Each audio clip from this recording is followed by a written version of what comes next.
health counselor and owner of Be Balanced Counseling and Wellness in Winston-Salem, joins us now to talk about maybe how we should share this with our children. First, good morning to you. Thanks for joining us.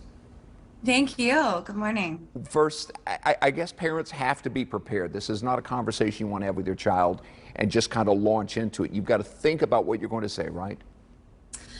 Yeah, I mean, I have two little ones myself, and we had this conversation last night, and there's nothing easy about it.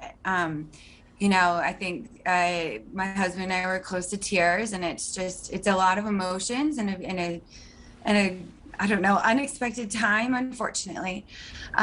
There's no wrong way to do it aside from just making sure you're talking to your kids about it. It's important that our kids, we talk about the good things and the bad things. And so bringing this up and hearing how they're feeling, hearing if they've heard anything about it, answering questions, explaining that, reassuring them that you are doing all you can to keep them safe, that their school is doing all that they can. They need to hear these things. They need that reassurance. They need to know that you're paying attention, can review safety procedures with them, encourage them to reach out to an adult if they hear anything or if they feel unsafe at any time. But it's important to generate a conversation, obviously age appropriate, but talk about it. It's important. Yeah, you say generate the conversation. I think a lot of parents would say, I'll just wait till they bring it up. But even if your child doesn't bring it up, they, after today, will have heard about it, and they might be thinking about things that maybe they're afraid to talk about. They don't want to bring it up. So maybe you have to be the one to get the conversation started. Yes, absolutely. When we sat down to talk about this last night, the way that we brought it up was, something really terrible happened today, and I want to share it with you, not because I want to upset you, but because it's just something that we need to talk about. I knew that they would go to school today. They would, in passing might hear news segments, or somebody might say something to them, or they would hear an older kid mention it.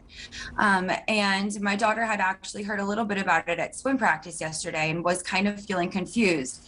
They may not come to you with these questions because it's really uncomfortable and they don't understand and they don't know if they're supposed to know.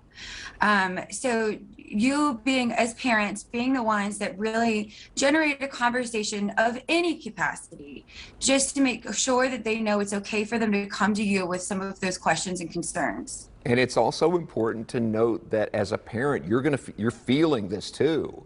It's okay for you to feel this. It's okay to share it with your child that you're feeling some pain internally too.